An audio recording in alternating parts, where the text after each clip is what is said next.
Hey, we've done it! Oh my gosh, could it be? Are we live for the USC Games Expo? Well, first of all, let me warmly welcome all of you to my channel. My name's Sean. I go by Day9TV. I got my name tag up in the corner like a monument to vanity. And I am so delighted to be part of the USC Games Exposition. So first of all, what is the USC Games Expo with the schedule right behind me up here? Well, USC has games programs such as their Master of Fine Arts, which I went to. I was an attendee of the USC MFA in Interactive Media. And as part of the MFA, as part of some of the other programs, at the end of year, they typically would have a live end-of-year exhibition, where in my year, we had this hall set up, and we had areas where people had like gestural controls for gesturally controlled games, or tablet games, or my corner, where I had all of my monitors set up, because this channel, Day9TV, was my thesis project. And it was just such a wonderful experience to be able to be in that hall and see other parents and students and professors coming by and showcasing the work. Given that things are very tricky to do live in the pandemic, I'm thrilled that USC has been doing this online expo, inviting all sorts of people to showcase and play through games, which is what we're going to do here for the next hour and 45 minutes-ish. So, a few things that we're going to be doing. One, we're going to be checking out the student games, reacting to them, talking about them, and generally just being really, really excited. I cannot stress to you how unbelievably stressful it was for me going into the final weeks, leading into the conclusion of my thesis and my thesis show. So we want to give lots of praise and encouragement and cheer and joy to all the amazing work that the students have done.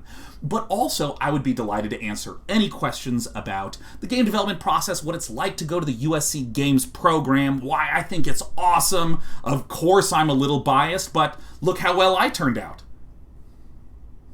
Alright, anyways, the very first game that we're going to be checking out is an asymmetric puzzle game called Bonds that we're going to be watching a video for. The first 4 games that we're going to be showcasing are going to be from the MFA program, the 3-year master's program that I attended from 2008 to 2011. It's called Bonds, and it reads, Bonds is an asymmetrical, collaborative game for 2 players, and it's a third-person adventure puzzle game. It is the story between a lonely girl and her invisible spirit friend about their adventure inside a mysterious ancient temple. It focuses on the collaborations and emotional connections between the 2 players, but in an isolated and disconnected situation, trying to experiment if players could still build a friendship and help others even when they could not see or touch each other. Before I hop into this, great question from Almighty Bobino. Are there any games playable for the general audience? If so, where? USCGamesExpo.com. Look at this. Expo Games. We can go schedule by title or game info, and you can see all the games trailers. Many of them have downloadable builds. There are so many projects here to check out. Look, we've only made it to M, and there's more letters in the alphabet than that. So without any further ado, let's check out Bonds.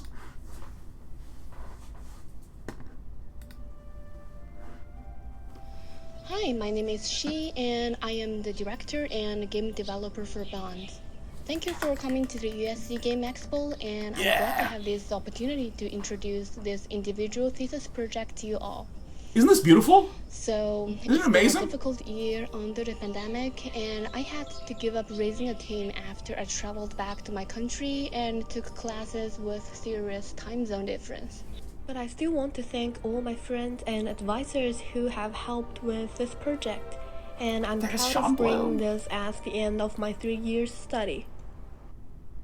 Yeah, I see this video and am immediately so self-conscious about how much better it is than anything I made at USC or anything I've made in my life since then.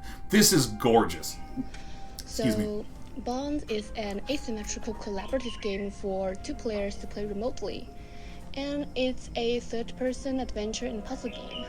It is the story between a lonely girl and her invisible spirit friend about their adventure inside a mysterious ancient temple. The 2 players play together, but sees the world from different perspectives and possess different abilities. This is a student game. And guider work together throughout the journey and gradually build up friendship with each other. During the game, player could only see their perspective, but I added the two players' view into one scene here. Left side is the ghost and the right side is the girl, so as to show how this game works.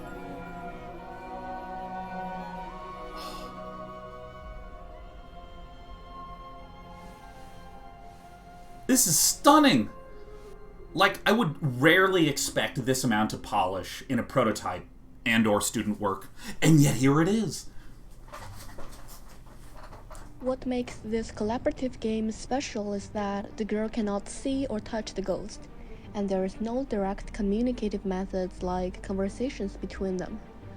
However, she will discover those weird things happening around her, like there's a supernatural power trying to help her. The girl will try to understand and communicate with that existence, or let's say the other player, while the spirit player is also trying to express themselves and hoping to attract the girl's attention. Gosh, look at that So I fire! called it the collaborations or the connections in a disconnected situation. I love this idea of a different form of Another thing communication. special is that players usually play the first time as the girl and the second time as the spirit. They are driven back to play as the spirit because of the empathy set up in their first playthrough, making each playthrough itself has a unique meaning.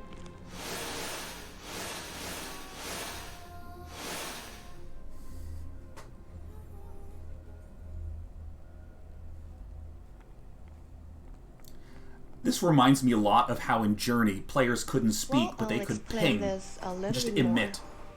So, new player starts the game here, and will first Look how beautiful the experience menu the is. game as the little girl, who is sent into the temple as the rite of sacrifice for the god. This beginning sequence shows the background story of the game. And as if you didn't like the art enough already, look at this darling animation. There was a yearly ceremony for God who bless and protect the village. I mean, it's so cute. A plus from your pal Sean, who is given no authority to impact the grades at all, but you still get an A plus from us. But I really think that there's going to be a lot of explorations in this style of game in the next 10 years. The idea of interesting forms of communication, now that connectivity is easier. We even see it happening on Twitch. HTML5 extensions for viewers to interact and communicate to the broadcaster, affect the broadcaster's experience. I mean, even what we've done on this channel with Straits of Danger and the Gauntlet inspired exactly from these kinds of games.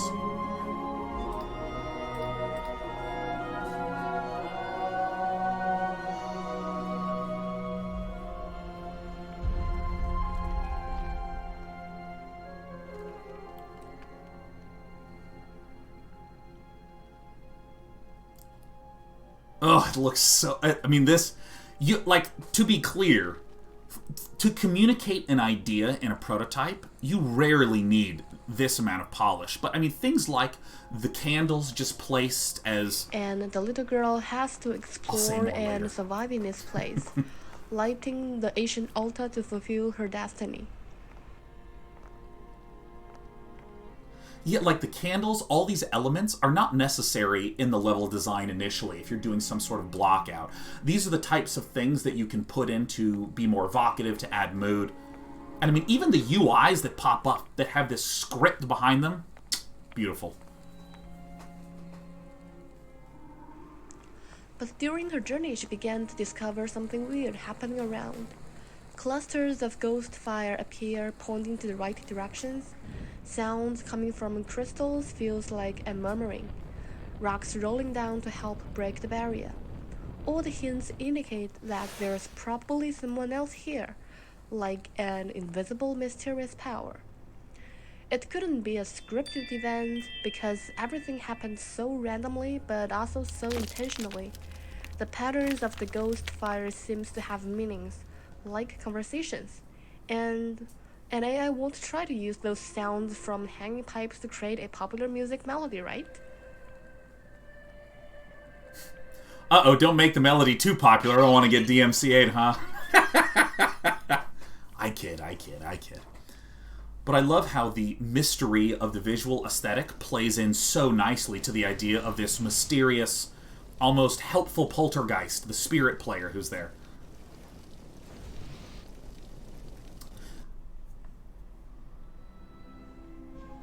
And here comes the other player as the spirit, who has Student finished project, the right? girl's experience before. This is how the game starts in the second playthrough. Players are now coming back as the invisible ghost to help, just like how they were helped before. So we got the spirit cam. And Lorax says, how long do students generally work on their project? There's a couple answers to that, and I'll answer in between the narration. So the spirit player is floating in the air, seeing the place from another angle, and can use spirit power to influence the environment. What a gorgeous UI element, right? Like, again, the sort of sigils and scripting behind. So unnecessary, but so critical for just conveying the mood and the experience.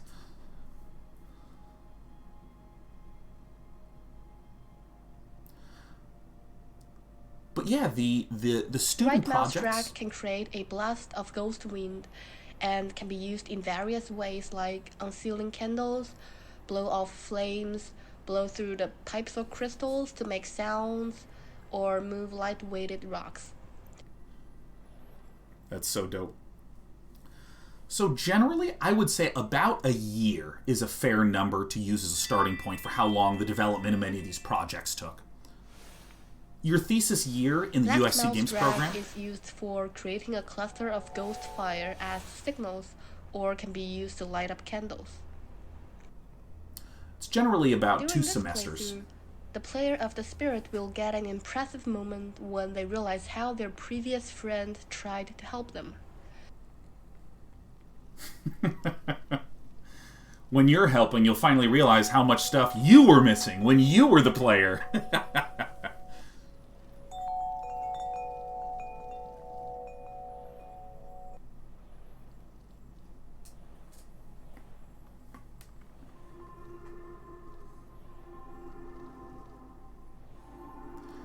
Yeah, I already see others referencing Journey. Yeah, no, I think that these forms of different, like, asymmetrical communication that isn't just, like, With you type the a players message. having the memories of their first playthrough as a little girl, they are now giving back, using these mechanics to guide and help a new first-time player to solve the puzzle, explore the space, and finally realize their existence and friendliness.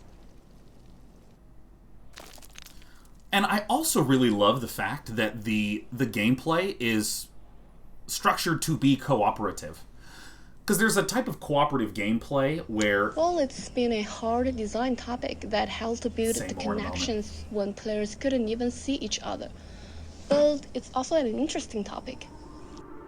I phrased the core experience for this game as 2 unique souls that cannot touch each other, hoping to get close.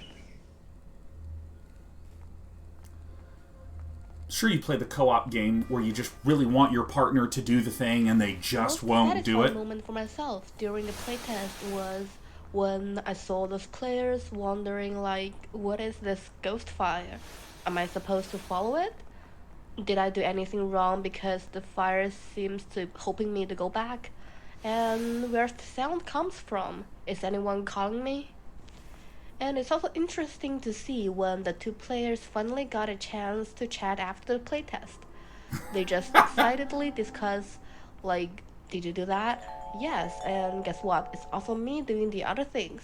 Just hoping you to know I'm there. It's just so amazing to see how different players create different experiences and stories with the other players in their playthrough. Yep, that's all of my introduction to Bond. It's still in a beta version with only the first 3 levels, so I didn't really release it on a public platform. But please check the USC Games Expo webpage if you are interested in it, and if you are hoping to know more about this game. Thank you very much for listening. Yay! A plus! A plus! Unbelievably impressive. And I mean, I was talking a little bit about this before, but just the sheer difficulty of producing something of that caliber in the short time frame, because in the USC Games program, your thesis here is 2 semesters. And often there's some pre-production that happens in the second year where you start to work through some ideas with professors. But I just think that's lovely. The whole idea of having this asymmetric communication experience really reminds me of Journey, where if you just set it up so that the only way to interact is to be helpful, you can just wind up with like a feeling of a real bond created through the game, which is something that if you saw my playthrough of Journey, I had an extraordinarily nice time having a buddy help me out as I was playing. Complete stranger. We're going to open up our next game. I'm going to pause it real fast, and I'm going to crank up the volume on this one. Hello. Oh, I already started the video. The next game that we're going to be taking a look at is a VR game. Now, I won't be putting on a VR headset. What we're going to be doing is we're going to be watching a playthrough of the game. And in this particular one, there's a lot more gameplay and a lot less narration. So this is going to be a great opportunity to talk about VR game development, talk about this project, what we're seeing, what's going on with it, answer a bunch of questions. Let's hop straight into Agave. Agave VR is a virtual reality experience about coexisting with the environment. Agave VR aims to explore the cultural values and practices through gameplay mechanics centered around the agave plant. Ready, set, agave. Just going to turn it up past 125%. Hello everyone, my name is Ezequiel Mendez Alejo. Thank you for coming to USC Games Expo. This is a project on my thesis based on culture-specific mechanics. This project wouldn't have been possible without the help of these people. So thank you so much, and please enjoy. So many of these projects do have multiple team members doing art, sound, programming. Sometimes people are having smaller scale contributions. Sometimes they're doing all sorts of stuff. They're doing programming, giving feedback about the gameplay, helping implement systems. So again, this is VR, and these are your hands.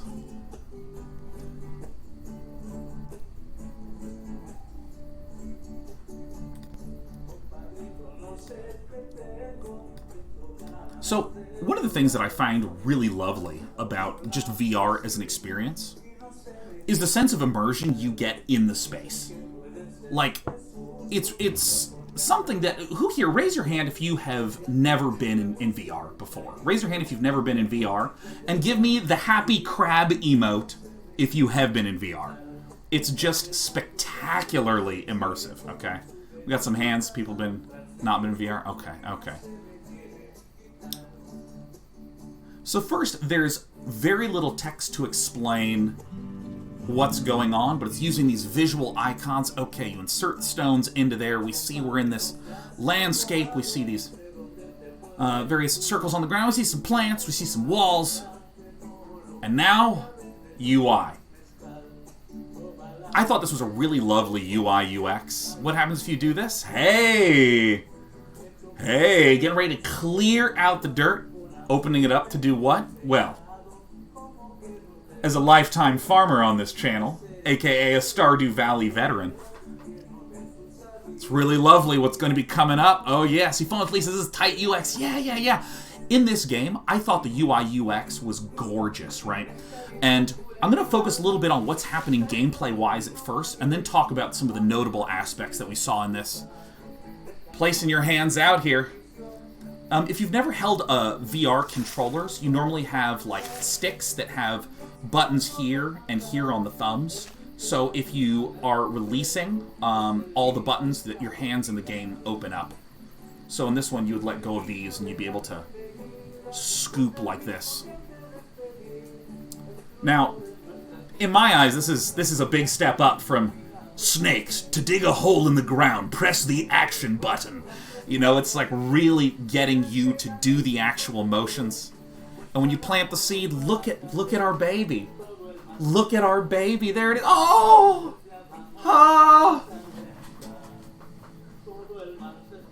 And look at this. There's a bug. Don't pick it up. Ah! Put it down. Put it down. Uh-oh. A- incoming. I don't know about this as someone who's terrified of bugs, but we just put him down. Up and away, little buddy. Oh, he goes, hopping around. Now, I want to note couple things right away. When you first entered into this space, there were text on the stones about moving and turning and going into the environment, but now look at what it's been replaced with almost immediately. There's physical objects you're putting up, you're inserting into like very clear instructional stones. When you do the action, plays that nice little strum to indicate you did something good. And I love any interface, any UI that steers away from pausing the game. Here, player, is exactly what you do. Unpause the game, then you do it. Pause the game. Good job, player. Sometimes that's completely appropriate and completely necessary in a game. It's also way more straightforward and way easy compared to what we're seeing in this VR experience, which is using various symbols, trying to construct the environment in a way where our player doesn't get too distracted, the most notable landmarks you walk towards, and then you have this interesting volume. Boom! Sticks coming down. Now, for those of you who have never used VR, you'll see the hand gripping and closing. Again, those are in VR. You have the goggles on so you can move around in the area, and you have the dual thumbsticks. They look a little bit like two Switch controllers on either side. You have these, these control arms that handle the location of your hand in the visual space. And what it means is that you lose out on a ton of really common things that you would get from like a traditional controller. The idea of like, oh, there's face buttons that I hit and things like this. Usual sort of expected stuff. We have another of our guest reviewers, Despy the cat, coming in to enjoy the VR experience. But look at this. Look how clear the signaling is of which is the hand that you're supposed to insert where. Alright, let's move the cat. Come on, sweetie. There you go. And hey, we have lit the fire. And when you light the fire, boom, you get another of these stones to insert. And honestly, I've talked about this a ton in just a variety of the games that I've played. Clarity on what the short-term goals are super helpful for guiding me and daisy-chaining me to get to the desired end, and more importantly, the desired gameplay experience.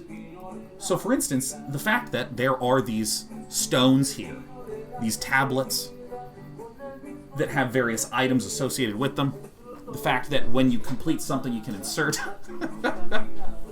the stone straight into the top, and it plays a little strum, the little reward that's going on.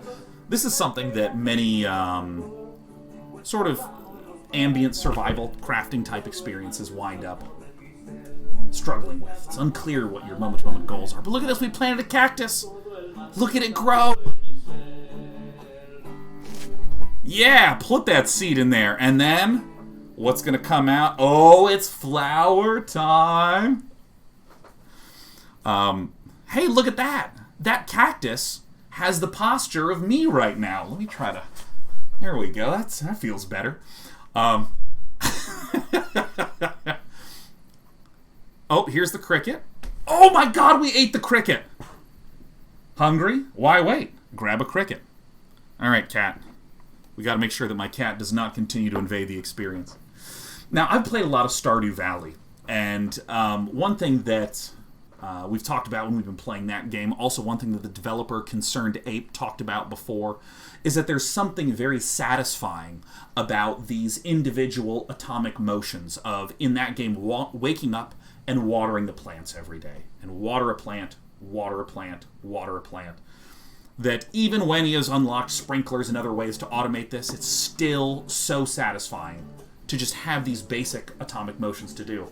And that's something that I just think is lovely about this experience, where it's translating the idea of the plant and water in the 2D environment mechanic. It's almost asking, okay, what is the satisfying repeated motion? How do you make that really physical and really visceral? And again, if you have never put on a VR headset, it is remarkable just how immersive, how much you feel like you're in the space, especially when you have like the feedback from the controllers. There's been a lot of innovations in terms of the haptic feedback for things like the PlayStation 5 controller even is fantastic. So our hero's continuing to plant. Oh! Oh my god, I can't believe it. Crickets beware. Where's my mouse cursor? I have found it. I have found myself. Yep, Steven's gone. He's never coming back. I will say, I think that there's certain types of polish in an experience that is very artistic in nature. So, for instance, someone might say, hey, let's adjust the shader on the ground. Can we add more detail to the dirt? Things like this. But there's a type of, like, interactive polish, which is just having various things in the environment to do stuff with. And I think that these crickets, even though it's savage and devastating that we're consuming them one by one, just seeing them hopping around, making the space feel a little bit more alive. And later on in the VR piece, you'll see a couple more examples of this.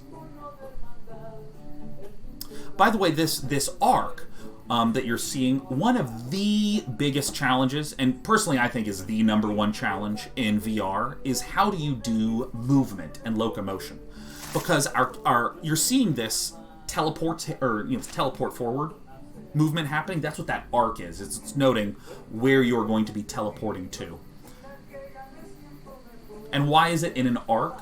It's to just help make sure that you don't accidentally look somewhere, click, and you can like teleport somewhere that you weren't even able to see at all. It kind of constrains it to where you could probably physically move to.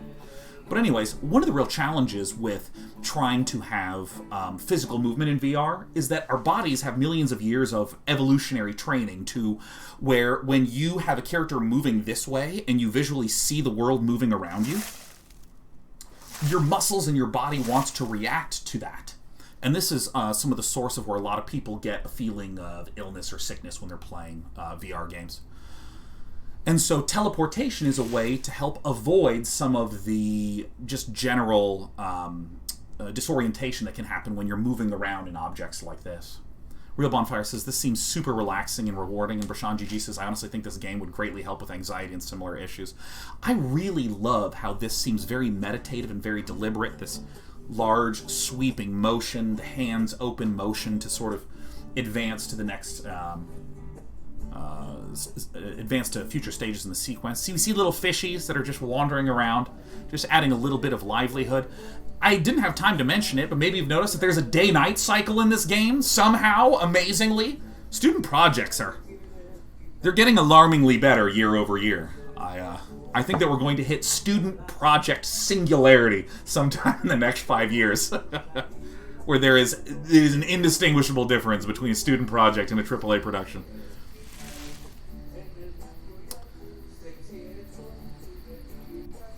We're almost done with the garden.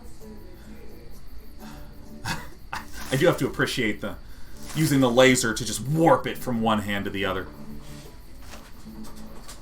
Craig Hart says, shameless pandering to include a day-night cycle. Very clever of you. I like that. I like that. Oh, we dropped the cricket. Will this one get away? Wow. One cricket lived to see another day. Sorry, Grub. Poor Steven. Poor Steven, indeed. Yet, like, Irrefutable Arbiter says, so far I've really liked the fire animation. Really cool animations. Yeah, they're really efficient. Like, you know, these volumes that the hands sweep through are very deliberately, like, it's like very deliberately a rectangular prism. And everything else kind of has the low poly, chunky style to it that I think is really effective when you have a team that's incredibly small working on this sort of thing. I mean, hell, you hear about teams like Ubisoft that have like 1,500 people working on an Assassin's Creed. It's incredible what, in a short period of time, students can produce. And do so in VR, which is an incredibly challenging medium to work in. Liam DeHotz's music is also chill. Hey, look! An Agave plant is born! Yes! We have done it! What a lovely experience. What a lovely, lovely, lovely experience. And yet Collected Company is super spot on. If you go to uscgamesexpo.com, any of the games you see here, you can download and take a look at yourself. Oops. We need the final strum.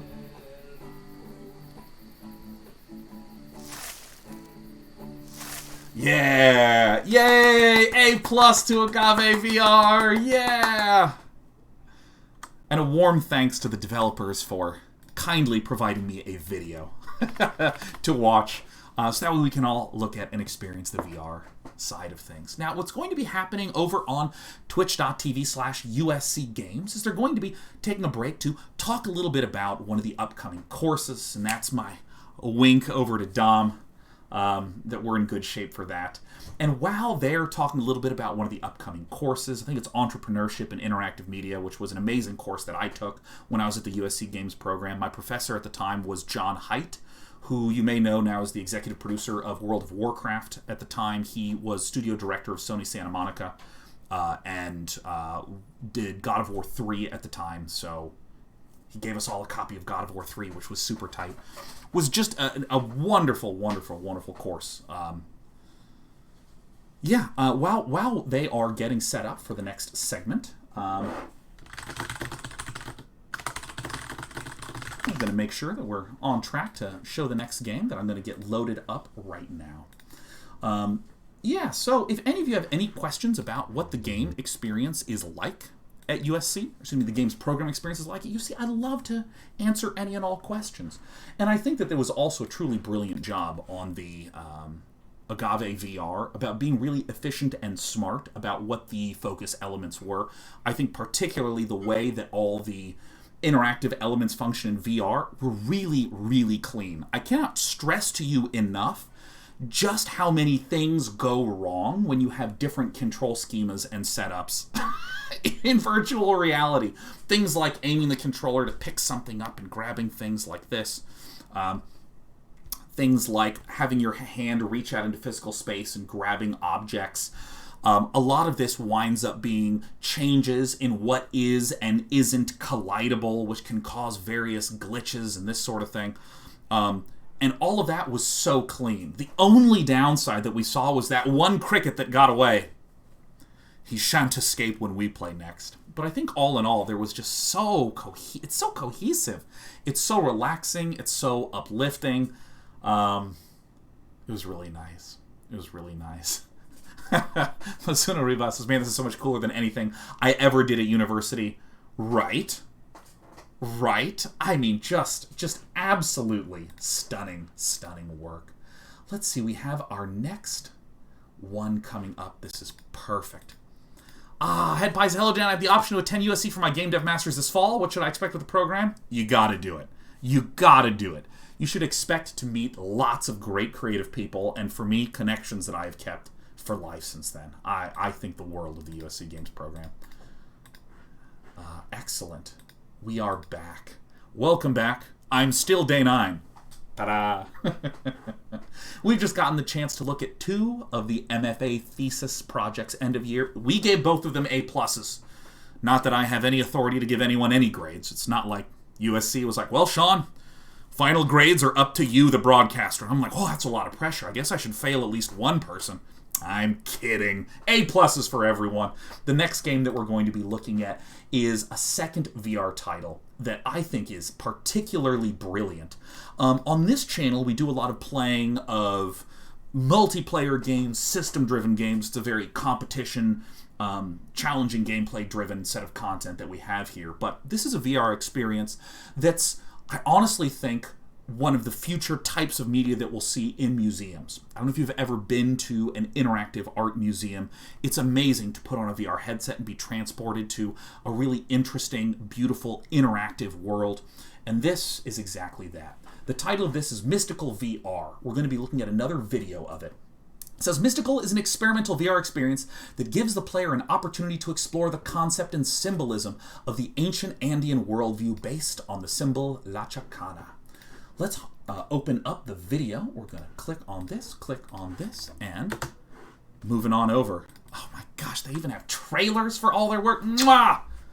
C'est fantastique. And let's go ahead and make sure our volume controls are in good shape.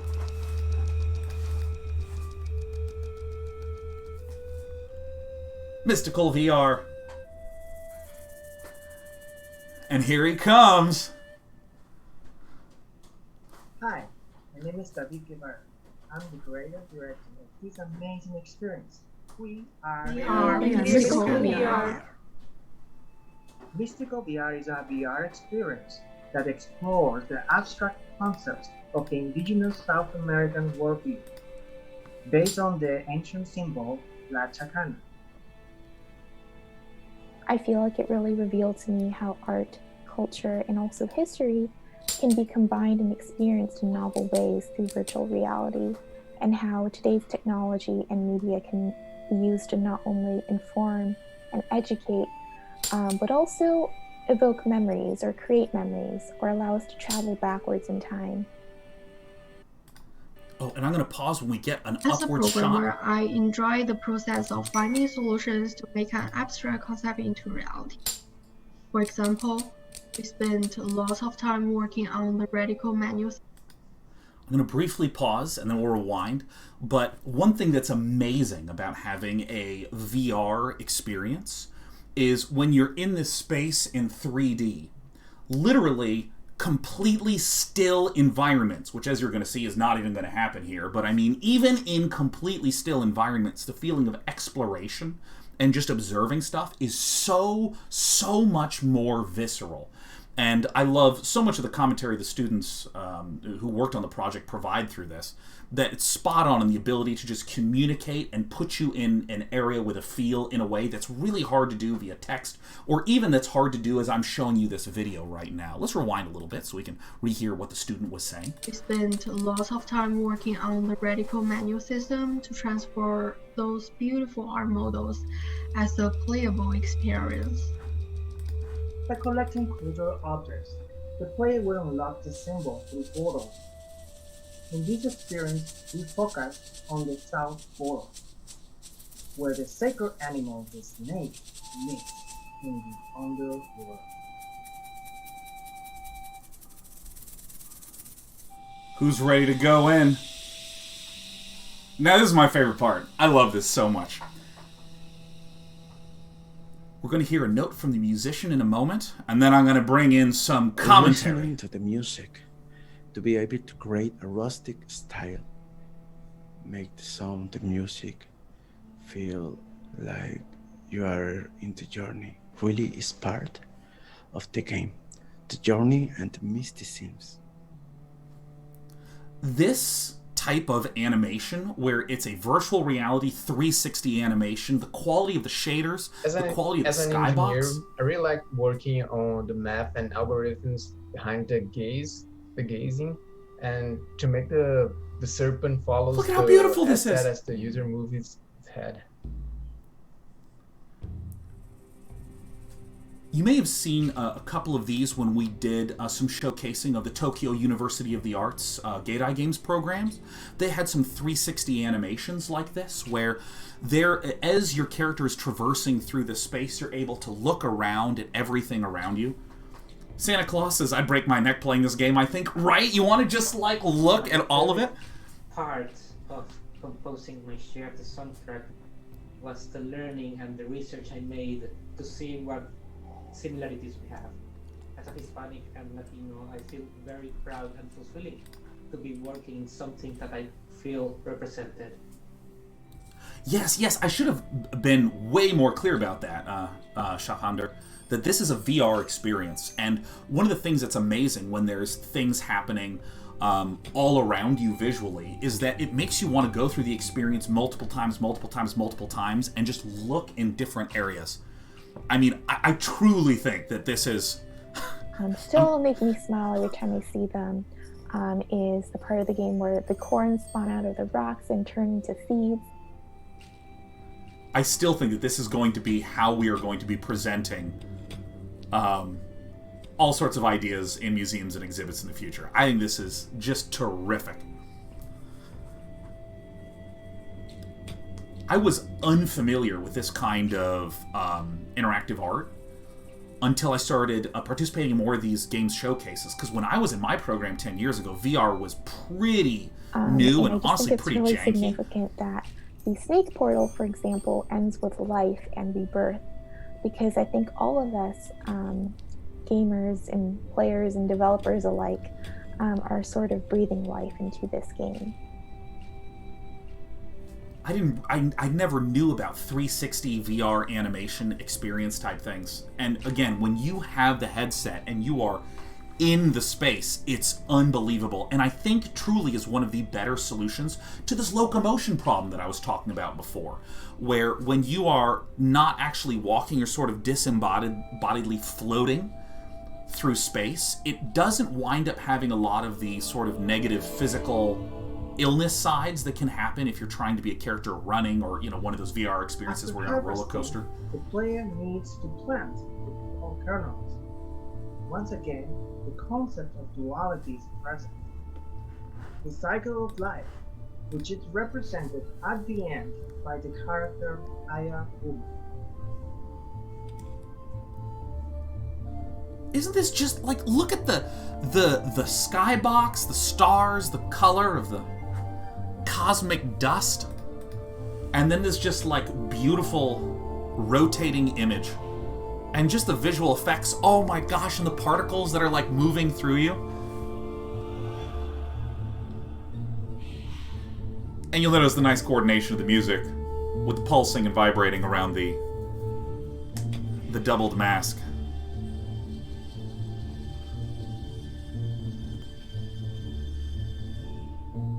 If you're interested in experiencing this, USCGamesExpo.com has trailers, content, links, FAQs about every game that we're looking at today, and about 60 more.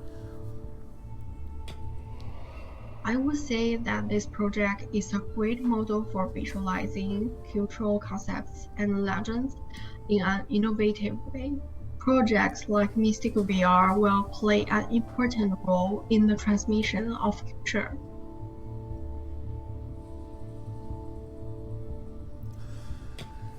And I love so much what they're talking about the idea of a way to communicate culture, because that's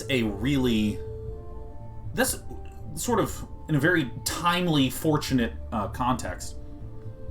We were talking about that a lot with, some of the books I've been reading recently, some of the comics I've been reading recently, where I can tell that like this was written for people that experienced a certain time period in a different country that I didn't grow up in, and I can tell they're making references to certain notable cultural experiences and vibes that were occurring during that time that I'm unaware of. What does it mean to try to communicate that to another person, to try to give them a sense of and an appreciation of another culture from another time? I mean, I just think it's brilliant.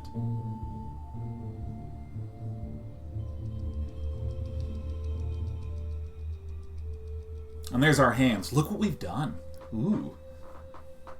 So it was awesome to be able to explore and help build this amazing world in the game. Working on a project where I got to help combine the technical and creative sides of things has been a wonderful experience. Gosh, what an achievement. I mean, what she just said about uniting the technical and the creative cannot be overstated how challenging the technical is. And I think there's still a lot of potential growth to the musical project as a reflection of the potential of the VR technology. And I do see VR being an innovative asset to museums in the near future. I hope that someday I will be one of the first museum visitors at an exhibit for the La Chapana that will get to experience mystical VR for myself. I am very excited to see how this project keeps evolving. The love for this culture will touch every person who played. I'm really excited about that. And thanks for watching, and I can't wait for everyone to get a chance to explore this wonderful mystical VR. Isn't that incredible? I mean, what an achievement! Wow. And I would love to just take an opportunity to address this from Caster11 asks, how do you feel about balancing vision versus popular appeal for these kinds of projects? I feel like these are perfect for going with your heart. But what do I have to think about being realistic? Well, I think that one of the huge benefits of I can just speak from experience. When I was at the USC Games program, one of the things that they encourage quite a bit is there are times to look at projects and to say, How do you just push this and make it as good as humanly possible in the medium? I mean, I remember when Half-Life Alyx came out, the number of people that were saying, I've never just seen a VR experience that is this mind-blowing. And it was a huge bestseller. It was just an amazing, revolutionary game for so many people that wound up playing it. You can imagine someone going, well, we're not going to develop in VR. We're not even going to try to figure out how to do that because we need to be realistic, etc. The amount of incredible experiences I had building physical controllers. I built a turntable and created an interactive virus that was controlled by movements on the turntable. Yeah, that's a great example of something that is not your mass market kind of project. But man, if it doesn't crack open some creative ideas and some process experiences and forces you to really understand the experience of saying, I have a problem, I have no references, how do I solve this problem creatively? The program was amazing at putting you in this kind of situation where you didn't have prior art to look at. And that, I think, is invaluable no matter what experience you're working on. Also in the program, there was a big focus on some projects about pragmatism, and understanding the nature of the business side and, understanding markets and this sort of thing and like what would be the understanding of the demographics, the size, the play patterns of that particular market. I think it can be a curse to be so constrained by some sort of sense of what is worthwhile or realistic that you wind up not exploring, pushing, and experimenting with certain mediums and understanding what that feeling of creative problem solving is really like. And I just thought it was a wonderfully balanced experience at USC. I think that this art experience that we just played, Mystical VR, is a great example of the kind of thing that when I look at, I go, oh my gosh, this is perfectly suited for an exhibit, for instance.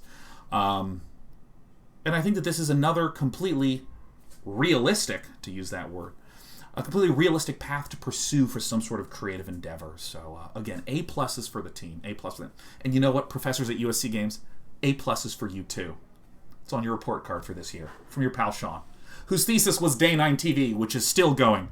I hope I'll graduate soon.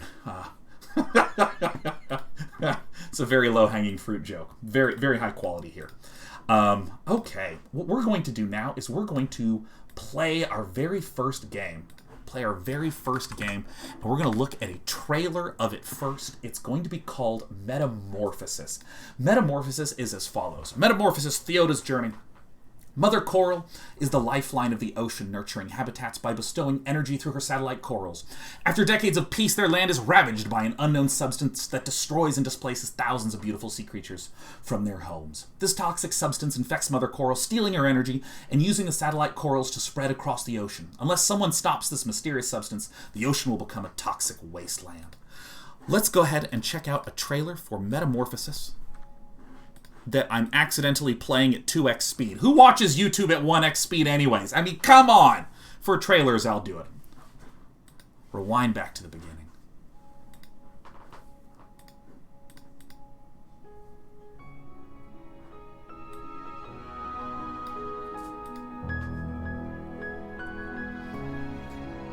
This is a student project. Can you believe it?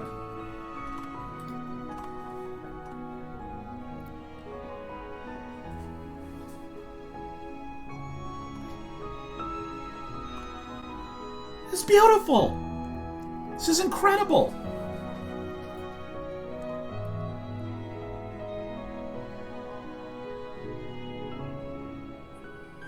Hi, I'm Joanna, the Hi, creative Joanna. director of Metamorphosis, Theoda's Journey, a 2D narrative-driven experience where you play as a magical undersea creature who must consume toxic contaminants in order to restore the environment. Metamorphosis is my thesis project that my team and I have been working on since fall 2019 as a part of USC's game design MFA program. It is a game that encourages the individual's ability to feel for another that is not human, such as the natural environment. My motivation for this project came from my concern for the environment. I want to know that I have a future on this earth and live it to the fullest. I wouldn't want my home and livelihood threatened or destroyed by things that were out of my control. I'm very grateful for the guidance and support of my advisors, both within and outside of USC. On behalf of everyone behind Metamorphosis, Theoda's Journey, We truly hope you enjoy this experience. Oh, it's time for your pal Sean to play his very first game live. And now, as many of you know, I am a gamer. So get ready for some high-quality platforming skill from your pal Sean, made in Unity. You know, I want to stress something that I think is unbelievably impressive about so many of these games. They are complete in so many ways. They have music, sounds, menus, credits, introductions, tutorials. It's like everything. Theodore, the last protector of the ocean, and their 3 companions lived in the coral forest in harmony for many years until a poisonous foreign substance invaded their homes. Using their special ability, Theodore must rid this invasive monster and its trail of toxic goo from the environment at the cost of their own life. There's me. Oh, I'm in the way. Let me get my big dumb face out of the way. No, look, I said get my big dumb face out of the way. Perfect.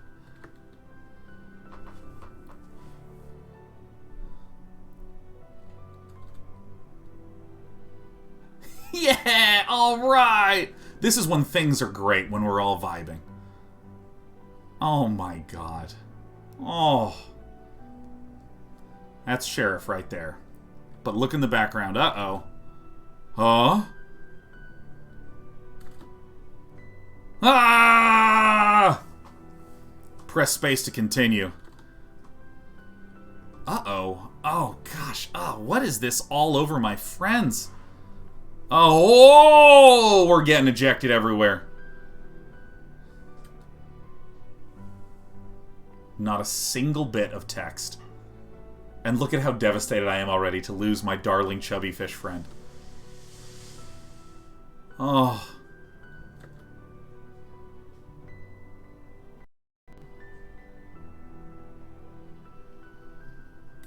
I'm coming back. Oh, that was... Whew, oh, that was close. Here I am. Okay, here we go.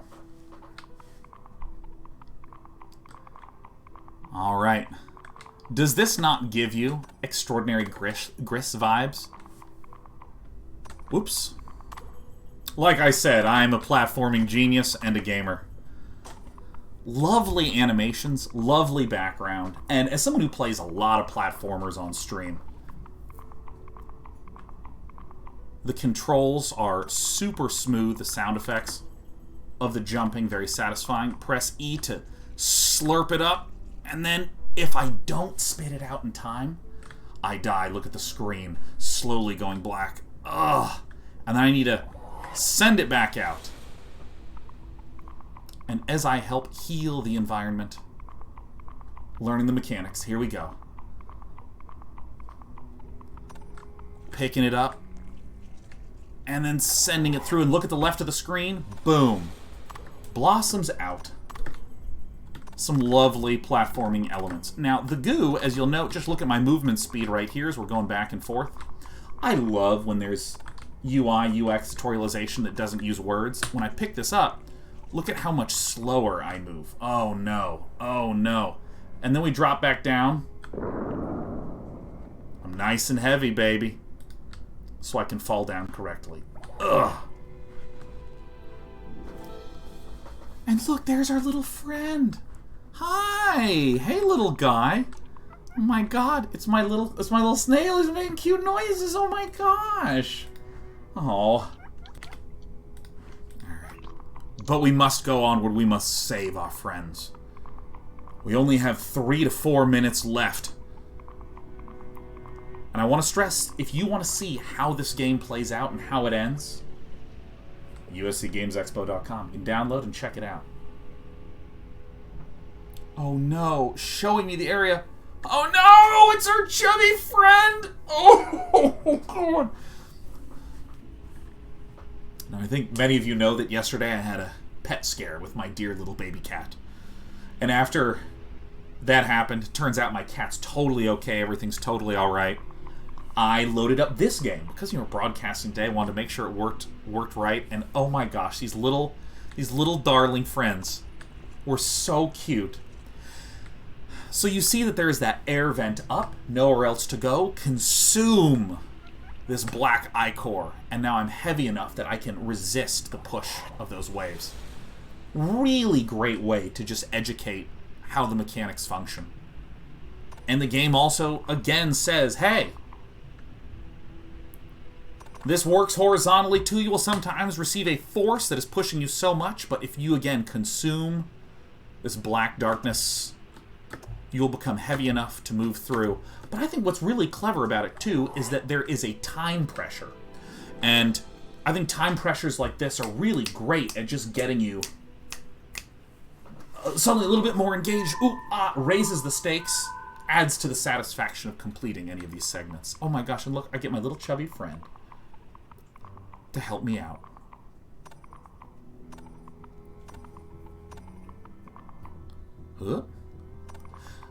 Jeremy Joe says, is there a way to reset the level? I feel like I could get myself stuck in the wrong spot. I actually played through this quite a bit and never found any way of getting stuck. The game did a brilliant job of helping avoid that sort of sensation at any point. I'm just sending the ichor out, and of course you see I've saved my little snail buddy. I've saved my wormy boys. Now I've saved my prawny pals. Prawnies for Shawnies. And the game occasionally opens up into somewhat of a more open world area kind of experience, and a little bit less of a single directed design. Peregrine says, can you show what happens when you spit the goo into the wrong space? I don't know why I would ever make any mistakes. I think you heard me say earlier, Peregrine, that I'm a gamer. Why would I do something wrong? What happens if you spit it in the wrong place and you don't wind up completing something? For instance, if I send it off this way, it'll just reform. Doink. Dude, look at all my little friends. Hey, going up. Now, I'm going to hit a final stopping point right here. I want to stress that this game has several minutes of more gameplay. There's a boss fight that culminates in sort of educating how all the mechanics work. And if you want to check it out, uscgamesexpo.com. And of course, got to give an A+. A+ for the quality of the experience. In particular, I really like the introduction of all these other creatures that have personalities when they're storytelling to give me an emotional connection to them. It makes the doing of any tasks make me feel warm and fuzzy in a way that typical platformers don't, that are like, here's level 1, beat level 1, good job, here's level 2. Trent says the message is also wonderful. Yeah, and frankly, I think that the structure of this ichor mechanic is very, very cleverly executed. Platforming is a genre that really wants physicality in a lot of its mechanics. It's very easy to wind up in lock and key where, okay, you found the blue helmet, this will allow you to go through the blue door, okay, and this sort of thing. But this has like weight and time associated with the consumption of this ichor.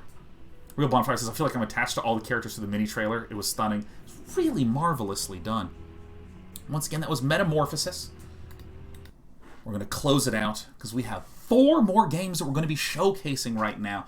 The first 4 games that we just looked at, Bonds, Agave VR, Mystical VR, and Metamorphosis, were part of the USC Games MFA program. This was their thesis project. In your final year, you have one huge project that is the culmination of your entire graduate studies. So this was what these students produced in, quite honestly, the most challenging possible working conditions that a student, or frankly anyone working on a creative project, could experience in the pandemic. And I thought everything that was made was just breathtaking. These are student games. I can't believe it.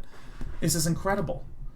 The next set of games, as I'm setting up the next trailer, are from a program called AGP. As you know, games are made by a mix of designers, artists, musicians, audio engineers, and programmers, and more. There's many more roles involved in gaming. And one of the programs at the USC Games program is called AGP, the Advanced Game Projects, where the USC Games School connects to the Viterbi School of Engineering, and they have the designers and the engineers meet to collaborate on projects together.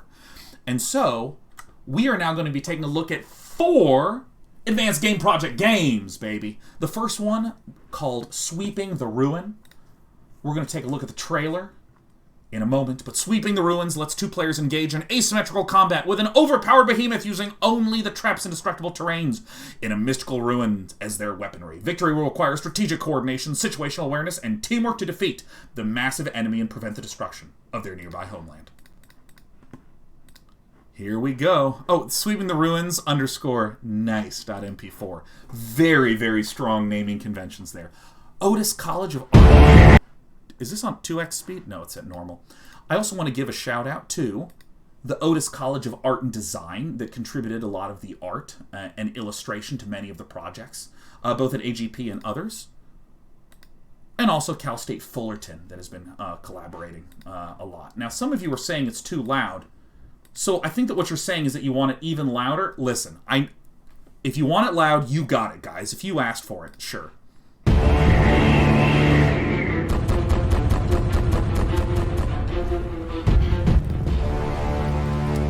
Use your environment. That's right. We got Inception noises. We got the Naruto run. Oh, yeah. We got Balliste. Yes.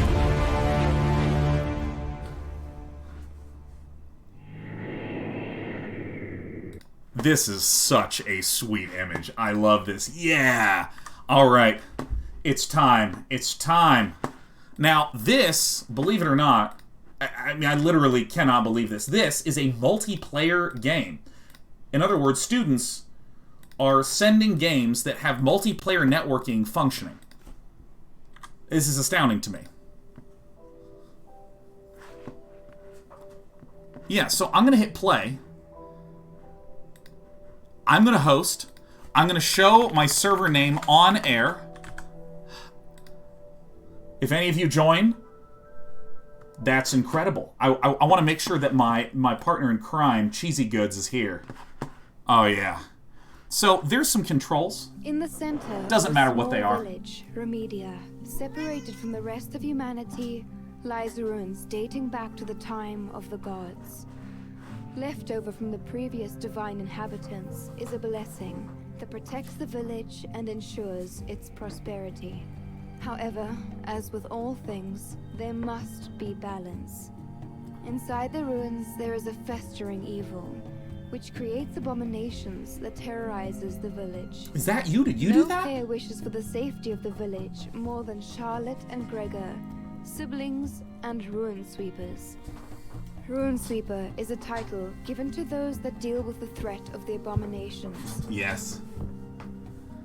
Look, the voice acting is even incredible. Siblings must stand together, utilize their training, and face this threat. It even has a skip the cutscene button, and it's on the screen. Better than most AAA releases. Now, I'm not going to skip. But I mean, can you believe the art? Can you believe the art? Let's see here. Let's see here now. Oh! I apologize. I didn't open the networking client. I am terribly ashamed. Wow, the agony that I feel. I gotta close it and I gotta reopen it.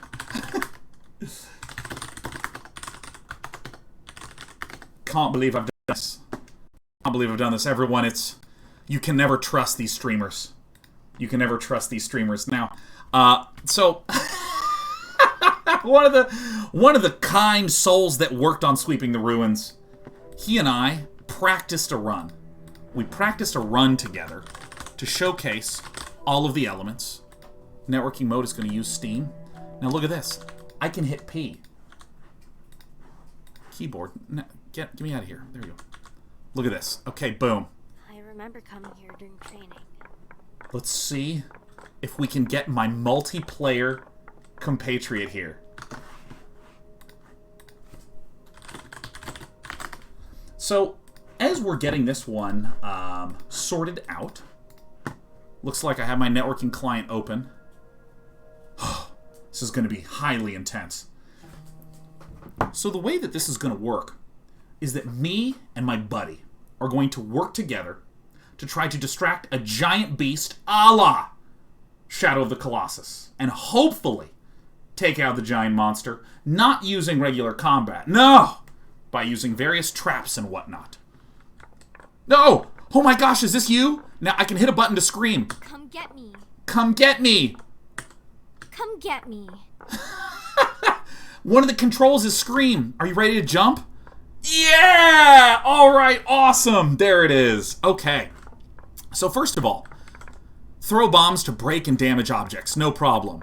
Bam! Bam!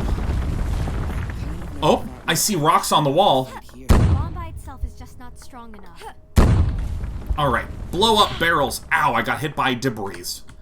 Alright. Jacob, it's time. I'm gonna plant this explosive barrel. The destruction looks rad. Oh, dude, it so does. Ugh. Yeah! Alright, come on, Jacob, let's go. Hold sprint to jump onto high platforms. Alright, you got it. Hold shift. Jump down here. You want me to do that, Gregor? By the way, my character's name is Charlotte, and I'm a baller. Now, is there fall damage? Yes. You need to heal. Use the panacea. So, I can pick up the panacea. Get out of here, cat. Get out of here. Yep. My co-host in crime, Despy, is very upset that I'm playing with Jacob and not the cat. So, we get a little bit of hissing, but that's fine. Now, I can switch to heals, and I can throw. Bam! We have to get it to move. We have to get this wrecking ball to move. Guess what? You can use options like this giant ballista. Look, I can fire an arrow. Oh, yeah. So, see? We got Jacob over there. Here we go. Ugh! Hits it. And Jacob, yeah! Get on that wrecking ball, baby. Alright, I'm gonna run. What's that sound? Alright. I'm nervous. Whatever made that noise sounded monstrous. Perhaps it's a monster. Characters, man. Press E to interact. Alright, I'm just gonna swing across the wrecking ball. Alright. Oh, nice. Jacob already planted a bomb. Alright, are you ready? Lorax says, wow, the networking even works with Steam. Yeah, right? Are you ready? It's incredible. Now, I have a plan. I have a plan with Jacob to kill this monster. There he is. He's down there. You'll notice we have barrels, we have ballistae, we have all manner of various traps. Oh, there goes Jacob. Jacob's fallen down. Now, because I have played Dark Souls, falling down onto various... Oh my gosh.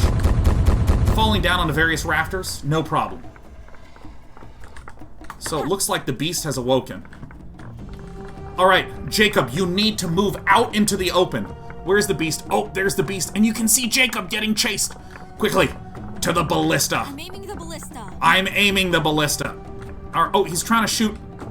He's trying to shoot fire at my buddy. I did a lot of damage. Oh my god, I hit the wrecking ball. Yeah! And the wrecking ball fell onto the monster.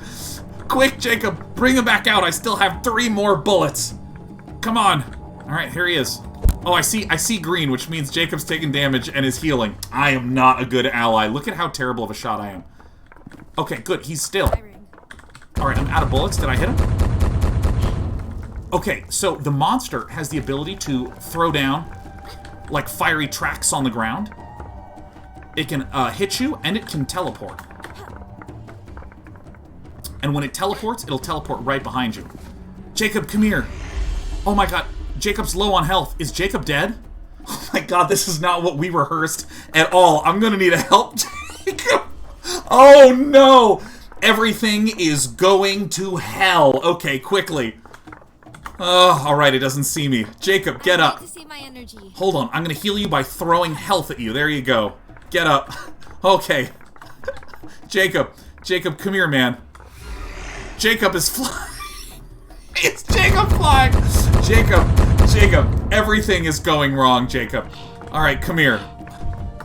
Alright, Gregor's using Panacea. Perfect. We rehearsed this like 6 times, and it does not go at all like this. It's okay, the actual multiplayer experience. Get me out of here. Ah! Alright, okay. Oh Lord, she coming. Alright, so I'm gonna try to blow up these barrels as the monster gets close. Oh, it's taking damage. Ugh! I missed! Are you kidding me? I don't believe it. Okay, hold on. Yes! It hurt it a lot. Alright, come closer this way. I have 2 bombs. Gregor, where are you, bro? Oh! Oh, come here. Okay, I have one bomb left. You can see in the top left. I have the single bomb. Come here. Come here, Jacob. Oh my gosh. Oh my god, it teleported behind me. Oh! Alright. Alright, if I can find my friend.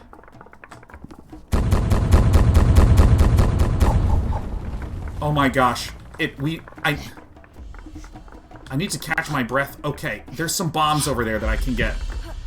Oh. Alright, are we... Oh my god, I missed. Okay. Okay, Jacob. I need you to find the bomb and hit the kill switch. I need you to do it, Gregor. Gregor is the name of the character. Jacob is the name of the human boy who's piloting Gregor. Gregor did it while I wasn't looking! We killed the beast! Yes! By the way, this went exactly as intended. The cycle would continue and more monsters would inevitably appear, necessitating the deployment of the Ruin Sweepers to save the village time and time again. Everything is okay. The world has been saved. Whew. Alright, so first of all, that functions exactly like every multiplayer game I've ever played. We go in with a plan. It doesn't work at all. We win anyways, because we're gamers. That was actually, I think, even better than we could have predicted. Because when I saw Jacob's ragdolling body going elsewhere, and I had to run through the belly of the beast, I felt highly tight. I want to give a shout out to the fact that that was multiplayer networking that functioned terrifically. Things went wrong, and the game still was very fun and really great. And if any of you want to download and play it, uscgamesexpo.com. A+s all around. Let's go on to our next title. Oh, is it going to be Larger Than Light? Terrific. Okay. The next title is Larger Than Light. We're going to play the trailer of this puppy. We're going to go straight into it. And this trailer it conveys the gist of the game so well. Another AGP project. Who's there?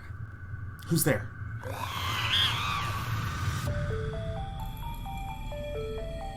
Lux, I'm trapped and I feel like something's following me.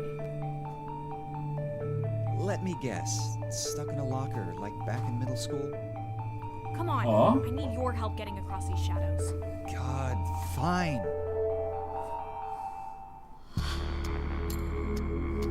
Student games, right? Isolation from friends and family with the pressure of peer expectations. An empty school is the perfect metaphor for it. You're okay. my big brother. Even though I don't act like it, I need you to stand up for me, to guide me, to be there for me. Student game, how is this possible? Alone. Skia!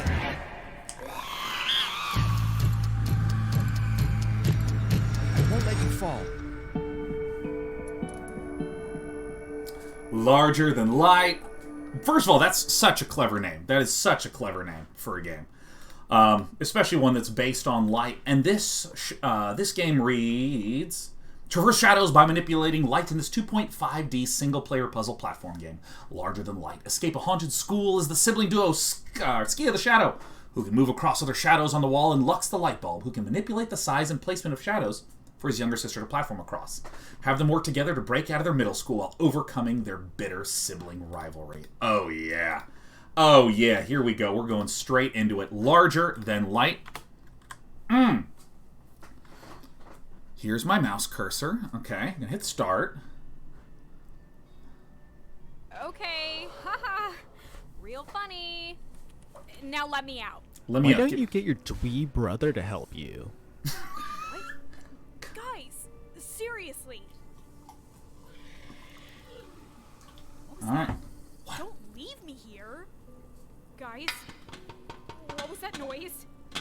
You can't just leave me in here, guys! Okay. Alright, check it out. Did they just dare me to tag our old school just to prank me? Something's just never changed. Well, I guess there's only one way out. One way out of here. Shadow form it is. Alright. It's time. I love how she's casually just like, alright, shadow form, here we go. Alright. So here's me. We have our usual platforming controls, WASD. Up is jump. Oh, there's a very spooky boy. Now you'll notice... I need to find Lux, now. It's Lux hunting time, baby. So you'll notice that I land on the shadow. Lux mentioned he wanted to take pics of this place for his theater piece. Look at this. Oh, going on shadows. Now, does that change with light? Uh-huh. Because you see how this is swinging? See how when I'm on this? You see this? Huh? So that's pretty sick, huh? We're already walking on the shadows. Like, that is so cool. I've never seen a mechanic like that.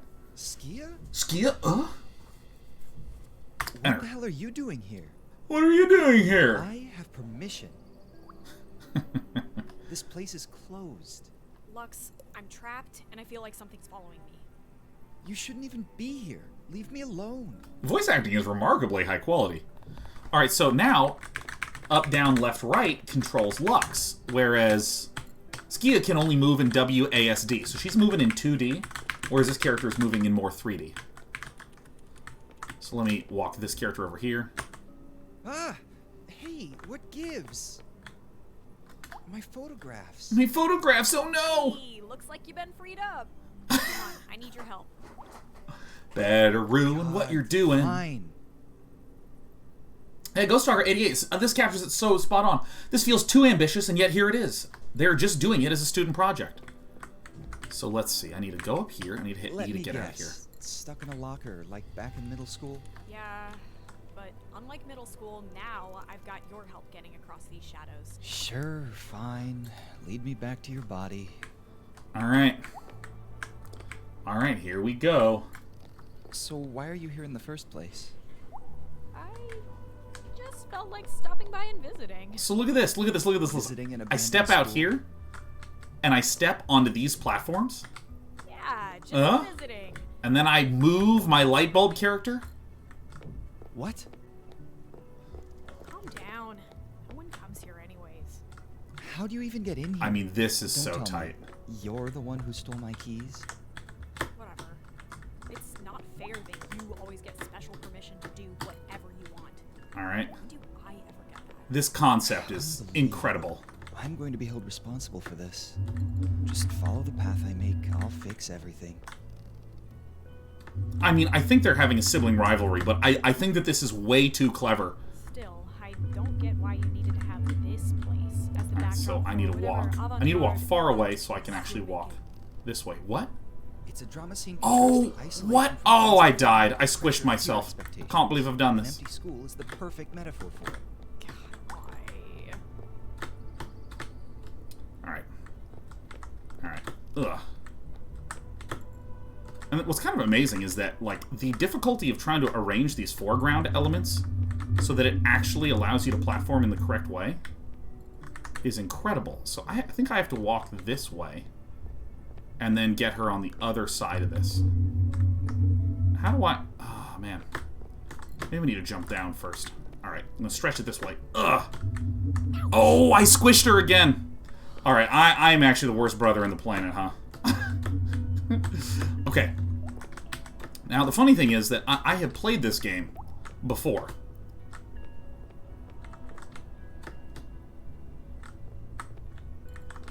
And I've gotten past this part. Now, because we're running a little bit low on time, I'm going to try to just complete this segment. And then we're going to try to move on to our final 2 student projects. Alright, get up. Yes! Oh my god, yes! Yes! Oh my god! What a relief! Oh my gosh, can you imagine if I got stuck? They would just take the degree away from me. Now, what's really impressive to me is that this does not even need this awesome narrative, voice acting, and visual. It doesn't even need this. Like, the core idea is so cool. Where's this spooky monster you told me? It was here. Oops. I heard it. At least I think I did. Great. So you snuck into this school just to go on some crazy hallucinogenic drug trip and take advantage of me. We are not happy. Not hallucinating. We are an unhappy light bulb. Ever listen to me for once? Stop assuming you're right all the time. You're not the boss of me. What was that? I told you. Let's go to the theater. Just trust me. Okay. Okay. Alright. So we're just gonna look at the movie theater level. There's an exit backstage. Seems easy enough. And we're gonna have to wrap on this one tragically. Okay. Okay. Let's maybe not go that way. Uh-oh. Shit. I didn't realize we were allowed to say shit in the broadcast. That's incredible! I'll guide you across, like when we were kids. That was ages ago, but yeah, I guess. I'll head over and raise the curtain. Heading over and raising the curtain. Yeah, so this You were so much better behaved. is a really lovely Unlike level now, design. still And a really stuck lovely concept hanging out design. with your goons. Oh. You actually used to stick with me then, so I didn't need those. And we're going to listen to these two just be devastated and upset with each other. And that's how we're going to close it. But again, yeah, see, dude, youngest Gab 5 says, looks pretty professional, right? Really clean art aesthetic. Brilliant core concept. And then there's a narrative thrown on top in case you are getting stuck on puzzles and trying to work your way through and aren't sure how to advance forward. The narrative can just kind of keep daisy chaining you along and keeping you satisfied and entertained. So by the way, Dom, this is Dom. It's time for the commercial break. So what's going to happen now is, again, on the main stream, they're going to be showcasing a few other upcoming courses. I believe the one they're talking about now is mechanics and tabletop gaming. If any of you are interested in trying to do various prototyping for game stuffs, I strongly recommend Tabletop Simulator as a great place to begin, and board games in general as a great place to begin. Because it's very, very easy, I think, to get caught up when you're trying to do any sort of game development, or if you're trying to get into game development as a hobby or even as a profession, to try to think big about the large AAA scale, huge interactive worlds that have tens of thousands of people and so on and so forth. These are the kinds of things that require so much engineering and art just to hit the minimum viable version of it, that what happens is you don't really get the opportunity to understand or get a feel for how design works. What I was given as my very first assignment in the USC Games program is take this board game that already exists and then do a variation of it. So with the variations, you already had a sort of good anchoring idea of what the game was supposed to be, and then you put your little twist on it, and it was a good way to see how small changes away from the core game can be really cool or completely ruin it. I, for instance, made a game that was unwinnable on accident. I did something wrong with the numbers.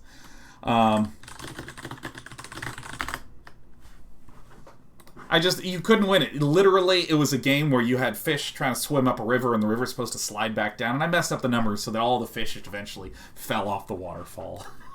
It was so bad. Oh, man. Alright, I'm going to be opening up our next game, and we're going to be jumping straight into it. We're going to be jumping straight into it. It's going to be called Leech Bug, and we're just going to wait until it's our time to come on back. It's going to be terrific.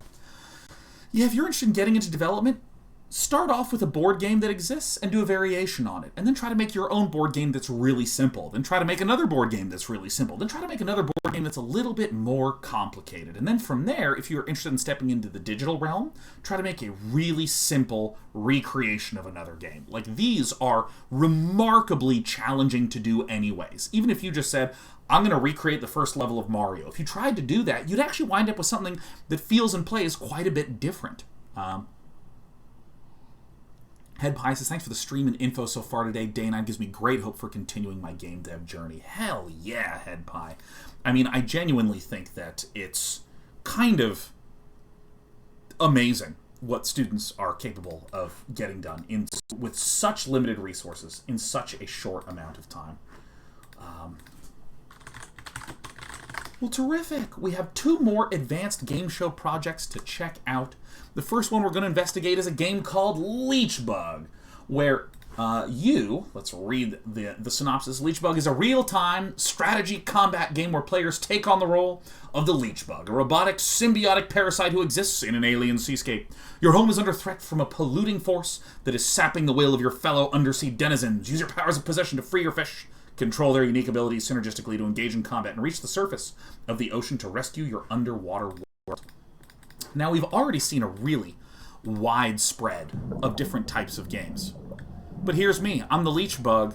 I'm in water. Guess what? The whole game is the water level. Aw, yes.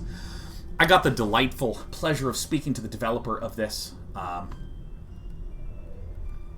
last night, talking a little bit about the process of it. So we are a little fish that's swimming around. We can hit spacebar, go up. We can hit shift, go down. Yep, swimming down. Alright, perfect.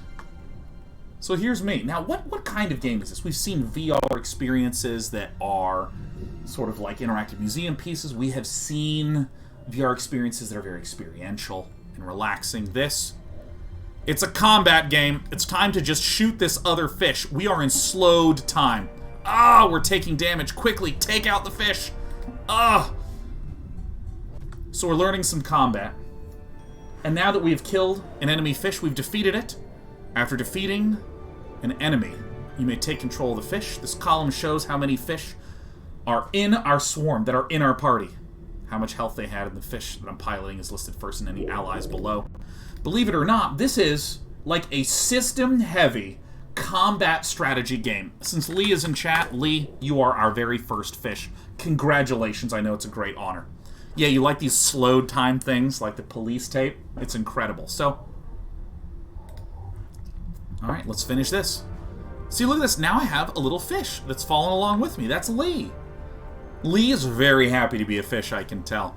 So now, we can press I to review the controls at any time, but I don't need to review the controls. I already have them perfectly memorized and stored in my brain. Now, if any of you have heard me speak about any of my content loves, you know I love undersea life. I think it's amazing. Oh, no! Now, notice that Lee, the fish, is attacking this other fish. In fact, Lee, finish him off, Lee. There it is. Guess who this is? Who is this? This is Lorax11 from my chat. Congratulations. You're a fish. Excellent. Welcome, welcome, welcome. Let's go ahead and wrap this up. Ba-boom. And now look, I'm starting to develop a swarm. Now, if I press E, I can slow down time to help me evaluate how I want to deal with the situation a little bit better. Now, you might wonder, what do you mean by evaluate the situation a little bit better? As we go into the next environment, you'll see exactly what I mean. Uh-oh. Alright, so I have my long-range bullets. I'm in bullet time. Where are you at, friends? They need to aggro onto them. Oh, yes. Who wanted to be a fish? I think Ryder Hose wanted to be a fish. Perfect. Boom. There it is. Yeah, you see where this is going? You see where this is going? Alright, so now as we exit into here, press tab to enter swarm mode. What does that mean? Well, there's some enemy fish. Click on a friendly fish and take control to enter and control that fish. So, see how there's some enemy fishies over here. If I hit tab, I suddenly have the ability to click on individual fish. Alright? And I can change which fish they're targeting. I can see the attack type of each fish. I can see passive abilities. Okay? In other words, as you are battling and defeating other fish, you are assembling your ideal fish loadout. And Ryder Hose says exactly what we're all thinking. What the hell? This is a student game? That's really the theme for today, right? Alright, so let's get in here. Now, time is slowed. Oh, I'm under attack. Now, if I hit tab, I can see that all these fishies are targeting this fishy. Okay? So we can, like, retarget other fish if we so desire. But you know what? I think all three just hoarding in on this is incredible. Get them! Now, I'm going to go to tab mode again and note that you can even see the cooldowns on the various abilities of things. Yes, Fun with Lee, you hit the nail on the head. I love how this is a 3D tactical game in water. Now, I'm just going to be a coward and let my other fish go handle it. Oh, okay, who else is this?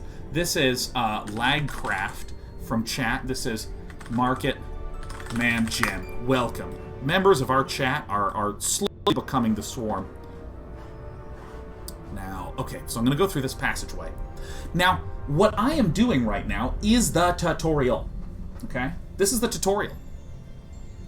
Remember, you can change if time is moving fast or slow with right click. We're not going to do any of that at all because I want to let you know that this tutorial is not only pretty long and pretty thorough for teaching you how the game works, but also this is not even the full gameplay experience. Not even a little bit. And there's tons of different types of fish that exist. And this is the sort of game that when I first opened up, I was like, oh, okay, I see. It's, you can sort of traverse, and there's combat and stuff. You can slow time. Oh, that's interesting. What are you slowing time for? And then all of a sudden, it opened up into this, like, enormous game. Like, so here's this bubble fish. Oh, no. Oh, no. Oh! I can't break through the bubble. I'm gonna need my friends to go for it. I'm getting shot at. Get him, please. Oh, if I die in the tutorial, I think I'm literally, again, losing my MFA. This is going to be terrible. So I need to be inside the bubble to deal damage. Ugh. Oh, it keeps bouncing back at me. Ugh.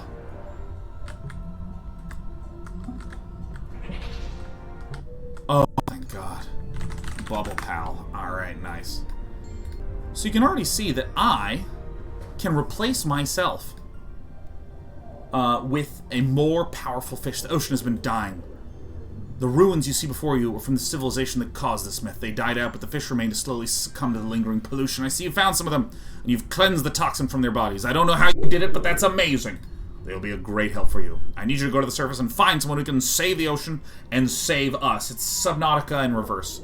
I'm stuck down here at the bottom of the ocean, so that leaves you. You're the messenger we've always needed. With you, I think there will be hope for the ocean to recover. So, when you wind up entering into the full game, I'm going to go until we just see the start of the full game. Strongly recommend downloading this and all the other games and check it out. Bouncy Bug says, we didn't like the old Day 9 anyway. Long live new Day 9. That's right. Big, round, chunky Day 9. Kind of reminds me of what I've done in quarantine. Excellent. Alright, let's go through the hoop. And as you exit into... Is this the right place to go? I think this might be the right place to go. I think this might very well be... No, there's nothing here. Alright. What I'm going to do is I'm going to briefly show some footage from the trailer, just to tease for you what are some of the future environments and different types of fishies throughout. I'm going a little bit in the opposite order, because I wanted to show... with its fellow undersea inhabitants. I wanted to show a little bit of just how much more content there is than what you'd initially expect. The area. And it seems to be weakening the other fish. What's this? It appears as if the leech bug and a shock guppy are combining their strengths to escape the now hostile area. Note that all these environments... The leech bug seems to have fused with this fish. You haven't seen before at all. Together. The leech bug works as the leader, engaging in strategic combat, recruiting other unique fish. Look at how many different fish are in this swarm, okay? Enemy schools, and challenging bosses. I've never seen anything like this. It even has a boss fight. Again, breathtaking work. Leechbug team, A+. You love to see it. We have one final game, and we're brushing right up against 3:30. Forgive my hurried pace, but every game must be given its proper time in the limelight. The next and final game is going to be called Snowshoe Thompson. Oh, yes, Snowshoe Thompson. Heck yeah. Alright, let me get my controller, because it is a controller game. Scoot this in.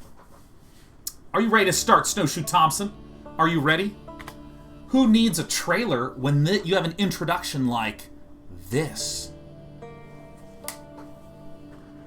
Sorry, I clicked out of the window. Like this. I'd been working odd jobs for a while, never settling down for long, when a notice in the paper caught my eye. Placerville was a small mining town in California that needed mail delivered from here in Genoa. The only trouble was that it would take a risky trek across the Sierras to reach it. But I knew I was the man for the job. I was born and raised in the fjords of Norway, and Ma brought our family across the Atlantic looking for a better life. A rough winter wouldn't scare me. So I split an oak tree and crafted a pair of skis from the planks, just as I'd been taught as a boy. Hardly remembered how to use them, but there were plenty of miles ahead to learn. The That's locals me. had never seen Norwegian skis before, so they nicknamed me Snowshoe Thompson and wished me luck. With a 50-pound bag of mail and the hopes of a town on my back, I set off from Genoa into the wilderness. Oh yeah, Norway hype, baby. Bounce Bugs, these are some great sound effects. I know they're terrific. I want to just note how this and all games are so complete. They have sound that fits, music that fits. Are you ready for an incredible control schema? Okay, left to stride forward, right to stride right. Left, right. Left, right. This left, will help you build right. up some speed. Alright, you see? Alright, like, I cannot tell you how fascinating this is to control. It's actually really fun.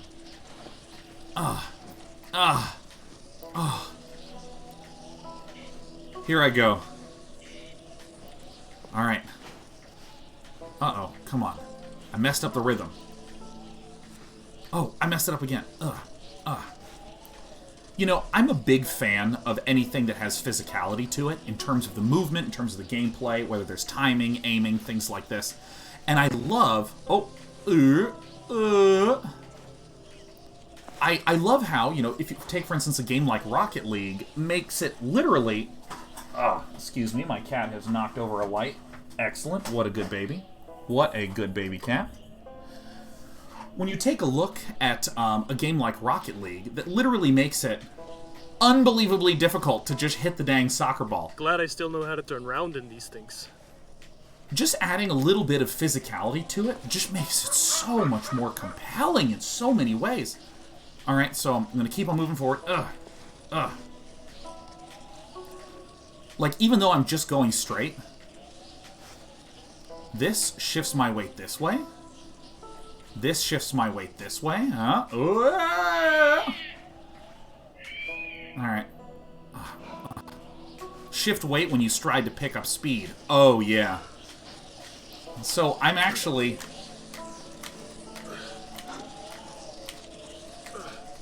Look how fast I'm going. Oh, yeah. Snowfall. Just wait oh, yeah. for a pair of skis to score it. Oh, yeah. Oh, I'm into it. This is the way I ought to be living. Making my own trail. Out in the wild instead of working. I'm doing it. I'm booking. On a ranch that ain't mine. I'm on fire, man. Crossing the mountains. Filled these skis up with gasoline before the long journey. Oh, I'm gonna crash into trees. Uh-oh. Oh, okay. Alright. Gamer. Okay. This is... Now, long as this is so calming, this is so fun. Ooh, my character's grunting, I'm grunting, we're all grunting together. Balance. Oh, okay. Now if I keep turning and I lose balance, I fall Loggers over. must have had to abandon the mill when the rivers froze. This winter's caused Genoa a great deal of hardship. Oh, whoops. By the way, I can't imagine sticking around for long. I gotta show you this because this animation is hilarious. Guess having a settled life is really that important to some folks. All right, so we're going past an abandoned mill. All right, so I'm gonna need a turn. Now watch this. Look at what happens when I turn while I'm not moving.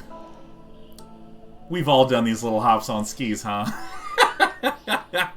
Oh. This is actually a really satisfying experience to play as. Oh, you tilt left or right as you move too much? You'll fall if you're tilting too much. When you're about to fall, shift weight towards the opposite direction to restore balance. Okay. Let me shift. Let me shift, game. Bash says, I don't know how long you can physically play this game, but it's a very neat concept. Oh, I didn't hit the button. It's actually not challenging to control. Not more so than, like, you know, any game that uses a controller where you're hitting all your stuff. Yeah, Rogue Six Forces. Yeah, maneuvering is always a good focus in a game. Seems like Love it when someone's it's fun to been get through here a while ago. to get from A to B. Perhaps a local trapper? Alright, just wait, because there's a Vista coming up. Vista can't resist. Alright. Now we're coming right up on the end of our USC Games showcase here on the Day 9 TV channel. But I want to give a big warm reminder to you that the showcases are going to be happening all afternoon long in Pacific time. Oh, View from up here. I ought to take a look around, get my bearings, and find the best route over to the West Tahoe Rim. Seems like I could circle up around the rim of the basin or head down to Lake Tahoe itself. Oh, yeah. Oh, yeah. Now, I'm just going to note, I'm going to start going down this hill. All right. Oh, yeah. Right. That's it. Now I'm really getting going. Dude, skiing down this hill, is so fun. It's so fun. It's so fun. It's so fun. And you know what? Music's perfect. We're going to close out on this note.